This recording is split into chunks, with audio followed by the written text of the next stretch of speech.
বিশ্বের সবথেকে শক্তিশালী net zero salt tolerant brick.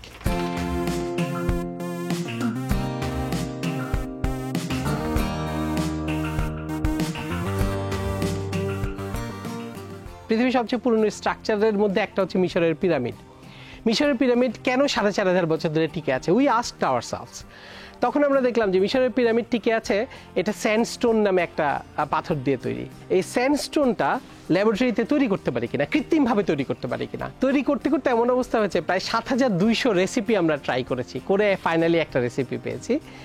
এটা স্যান্ডস্টোন থেকে 3 গুণ বেশি শক্তিশালী, অর্থাৎ পাথর থেকে 3 গুণ বেশি শক্তিশালী, কনক্রিটের থেকে 50% বেশি শক্তিশালী। এটা আমার কথা না, এটা বুয়েট এবং এলজিইডি টেস্ট করে প্রমাণ করেছে। এটা কার্বন নিঃসরণ হচ্ছে ফায়ার ব্রিকের কার্বন নিঃসরণের 10 ভাগের 1 ভাগ, কারণ আমরা পোড়াই না, আমরা এটা কম্প্রেসড করি। আর তার থেকেও বড় কথা হচ্ছে বাজারের ব্রিকের দাম হচ্ছে 15 টাকা, আমাদের ব্রিকের দাম হচ্ছে 7 টাকা।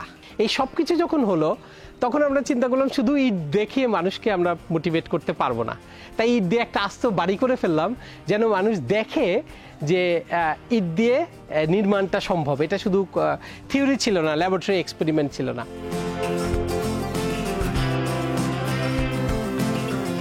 আর্কিমিডিসের সূত্র অনুযায়ী যে কোনো ভরের বস্তু তার সমান আয়তনের পানি অপসারণ করে।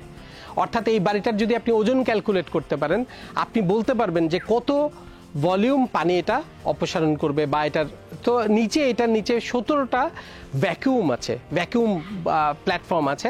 এই ভ্যাকুয়ামটা যখন বন্যা আসে তখন এটাকে নিচ থেকে ভাসিয়ে তোলে। তবে পানি উঠতে হবে, ওই যে দেখছেন না যে ফ্লোর লেভেলটা, পানি ওই পর্যন্ত উঠলে এটা ভাসা শুরু করবে। তবে এটা বেদেদের বাড়ির মতন এটা নৌকা বাড়ি না, অর্থাৎ এটা ভেসে চলে যাবে না। এটা নিচে গ্রাউন্ডিং করা 4 কর্নারে, যেন এটা ভার্টিক্যালি ওঠে, আবার যখন বন্যা কমে যাবে এটা ভার্টিক্যালি নেমে আসবে।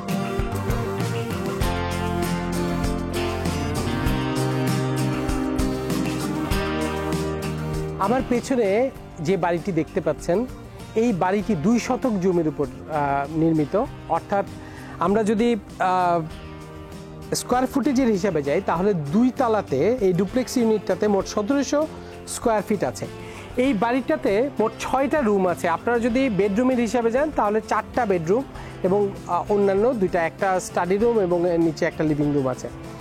এই বাড়িটার বাইরে কিন্তু একটা পরিবারের জন্য নিরাপদ খাদ্য প্রোডাকশনের উৎপাদন করবার জন্য ব্যবস্থা আছে, অর্থাৎ অ্যাকোয়াপনিক্স বলি আমরা এটা।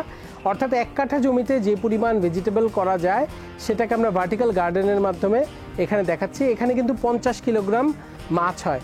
মাছ খাবার খেয়ে যে বিষটা ত্যাগ করে সেই অর্গানিক ওয়াটার দিয়ে এখানে ভেজিটেবল কাল্টিভেশন হয়।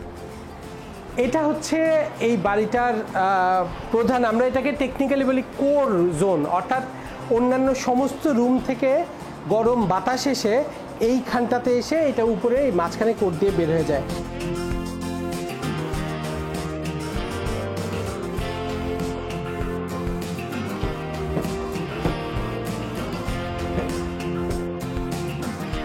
এটা হচ্ছে ফাইনাল এটার ছাদ। তবে একটা কথা বলতে চাই, সেটা হচ্ছে যেহেতু এটা আমাদের একটা গবেষণা প্রকল্প, এখানে আমরা অনেক ধরনের নির্মাণ সামগ্রী ব্যবহার করেছি।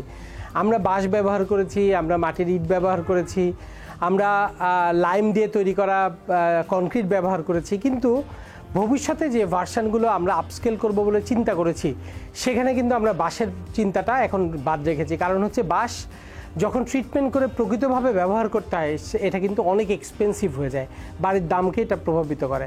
এবং আমাদের সাধারণ মানুষ কিন্তু বাঁশের বাড়িতে এখনও আমরা বলবো থাকা জন্য তারা তৈরি না বা পছন্দ করে না। যারা চান তাদের জন্য দেওয়া যেতে পারে, কিন্তু আমাদের এর পরের ভার্সানগুলো একদম টিপিক্যাল হাউস হোল্ডের মতন, অর্থাৎ বিম এবং কলাম এবং ব্রিক স্ট্রাকচার দিয়ে তৈরি হবে।